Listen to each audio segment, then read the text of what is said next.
కొంతమందికి రకరకాలుగా ప్రచారం చేస్తున్నారు. అసలు ఏం జరుగుతున్నది, నిజంగా తీర్మాన్ మల్లన వెనుకబడ్డాడు ముందు పడ్డాడు రకరకాలుగా అవన్నీ కూడా చేస్తున్నారు. కాబట్టి క్లారిటీ ఇవ్వాల్సినటువంటి అవసరం ఉన్నది.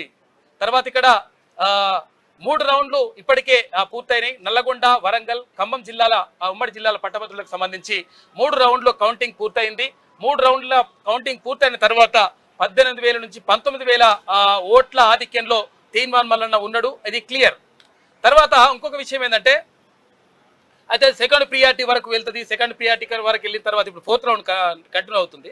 ఇక సెకండ్ ప్రియారిటీ వరకు వెళ్తుంది. వెళ్ళిన తర్వాత అట్లయితే ఇట్లయితే అని చెప్పేసి రకరకాలుగా ఎవడేం చేసినా కానీ ఓటు అక్కడ వేసినటువంటి ఓటును మాత్రం మార్చలేదు. ఇక్కడ రియాజ్ సార్ ఉన్నారు, అయితే ఓటును మాత్రం మార్చలేరు.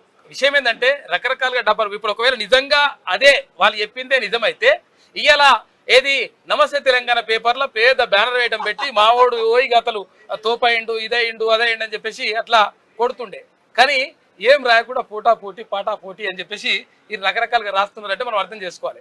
కాబట్టి ఫుల్ క్లారిటీ ఇచ్చేటువంటి ప్రయత్నం చేద్దాం. ఎందుకంటే చాలా మంది కూడా ఉత్కంఠగా ఎదురు చూస్తూ ఉన్నారు. రకరకాల కన్ఫ్యూజన్లోకి నెట్టేటువంటి ప్రయత్నం చేస్తూ ఉన్నారు కొన్ని మీడియా సంస్థలు.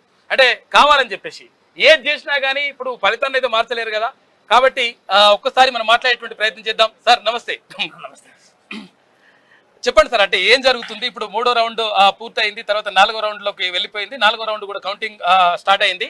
96 టేబుల్ వేసిండ్రు.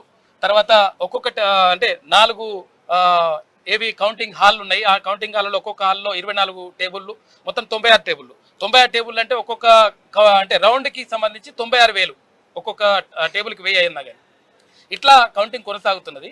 అయితే 3 రౌండ్లు పూర్తయినాయి. పరిస్థితి ఏందంటారు? సుదర్శన్ గారు, అట్లాగే సీనియర్ జర్నలిస్టులు శ్యామ్ గారు, మిగతా మిత్రులు, ఎమ్మెల్సీ గ్రాడ్యుయేషన్ కౌంటింగ్కు సంబంధించిన వివరణ ఇచ్చే ప్రయత్నం చేద్దాం.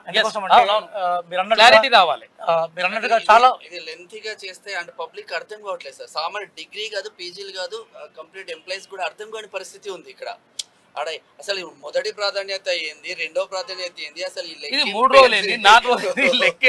క్లారిటీ ఇవ్వండి సార్ పబ్లిక్.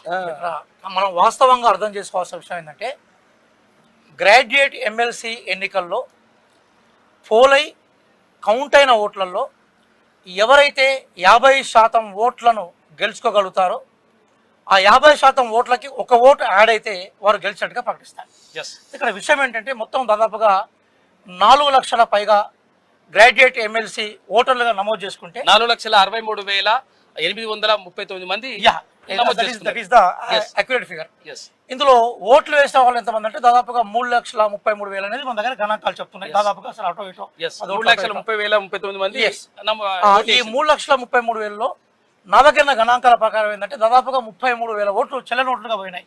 ఇది చాలా దౌర్భాగ్యమైన పరిస్థితి. ఇది చాలా దారుణం. ఇది ఎందుకంటే ఏంటంటే గ్రాడ్యుయేట్స్ అంటే డిగ్రీ చదువుకున్న వాళ్ళు, తక్కువ డిగ్రీ చదువుకున్న వాళ్ళు, అంటే 15వ తరగతి దాకా చదువుకున్న వాళ్ళు, అంతేనా సార్? ఎగ్జాక్ట్ 15వ తరగతి కంప్లీట్ చేసి 15 సంవత్సరాలు చదువుకున్న వాళ్ళు, 15 సంవత్సరాలు కంప్లీట్ చేసి ఆ తర్వాత 3 సంవత్సరాలు గ్యాప్ ఇచ్చి ఉన్నోళ్ళు ఉంటది.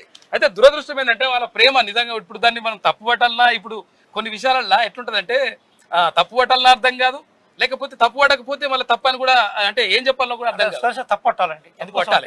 ఎప్పుడైనా కూడా కొన్ని విషయాల్లో ఖచ్చితంగా నిక్కచ్చిగా ఉండాలి. Life is not a journey in between enjoyment to enjoyment.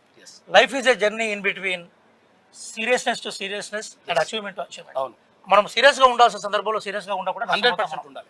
ఇక్కడ జరిగిన విషయం ఏంటంటే, ఇప్పుడు దాదాపుగా 3 లక్షల ఓట్లకు సంబంధించిన గణన జరుగుతుంది. ఒక 5,000 ఎక్కువ కావచ్చు, 5,000 తక్కువ కావచ్చు. ఈ చెల్లని ఓట్ల మనం 3 లక్షలు ఒక నిర్ధారణ చేసుకుందాం. అవును, ఈ 3 లక్షల ఓట్లలో ఏ అభ్యర్థికి అయితే 150,000 ఓట్లు వస్తాయో plus 1 vote extra, 150,000 plus 1 vote వస్తే వారు గెలిచినట్టుగా లెక్క. ఇది మనం గుర్తుపెట్టుకోవాలి. అయితే ఇది ఒక్కొక్క క్లారిఫికేషన్ ఇవ్వాలి ఇక్కడ. ఎందుకంటే చాలా మంది ఏమంటారంటే, ఇప్పుడు మీరు 3 లక్షల ఓట్లకు 150,000 పైన ఒక ఓటు రావాలని చెప్పేసి మీరు అంటున్నారు. అయితే సాధారణ ఎన్నికలకు సంబంధించి ఇక్కడ ఎమ్మెల్యే కానీ ఎంపీ కానీ ఎట్లుంటుందంటే, అందరికి 20 ఓట్లు వస్తే 21 ఓటు ఎవడైతే వస్తుందో 21 ఓట్లు వచ్చినట్టు గెలిచినట్టు లెక్క. అంటే అసలు యాక్చువల్గా ఇలా దాంట్లో పర్సెంటేజ్ ఏమి ఉండవు, అందరికంటే ఒకటి ఎక్కువ వస్తే సరిపోతుంది. కానీ ఇక్కడ ఎమ్మెల్సీ ఎన్నికలకు సంబంధించి అట్లా ఉండదు.